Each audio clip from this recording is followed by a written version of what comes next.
le ultime due opere che sono di Georges de Latour. È importante perché lui è un caravaggista, però la differenza qual è rispetto a Caravaggio? Mentre nei caravaggisti, nel caravaggismo stretto, la fonte di luce non è esplicita, perché in Caravaggio trovate questa luce tagliente, avete visto la morte della Vergine, ma non appare mai la fonte di luce. Ecco, in Georges de Latour è uno degli artisti come Gherardo delle Notti, Van Honthorst, che raffigurano sempre la luce artificiale all'interno del dipinto, come in questo caso, ad esempio, vedete la candela, e lui è uno degli artisti della scuola di Utrecht.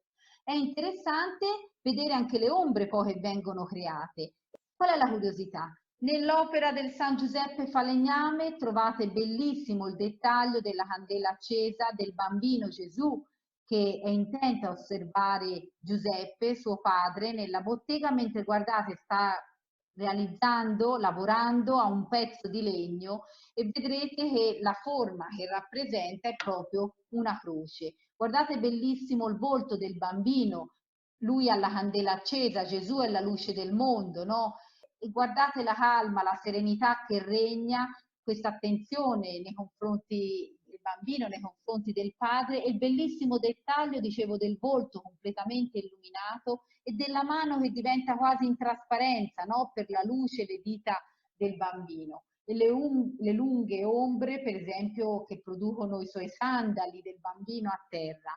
E l'altro dipinto bellissimo è la Maddalena penitente, è una delle opere più emblematiche anche questa, la Maddalena che è rappresentata in un momento mentre sta meditando. Guardate al teschio sulle gambe, ha un abito vestito, un vestito bianco, però poi è fermato all'altezza, vedete, del seno, c'ha una cintura in vita, incinta, vedete, ha una sorta di cilicio che trattiene poi il suo abito rosso.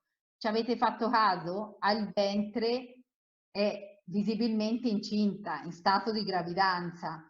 E qui trovate però che sta meditando, la candela tra l'altro è anche uno degli elementi che rimanda alla caducità della vita, no? La sta tenendo una mano sul teschio, il teschio non a caso anche quello, l'abbiamo visto anche nel dipinto di Holbein, rimanda alla caducità della vita per eccellenza, ai libri dove vedete sul tavolo, trovate anche la candela accesa, anche la candela che si consuma piano piano e guardate bene, si forma un triangolo tra l'occhio del teschio, il volto della Maddalena e la candela, il vertice della candela che rimanda appunto a un triangolo, la composizione è praticamente verticale con il centro delle diagonali corrisponde proprio all'occhio destro del teschio. E il volto della Maddalena, dicevo la fiamma, segnano questo triangolo compositivo e quindi diventa il centro proprio di tutta l'opera, il centro simbolico di tutta l'opera,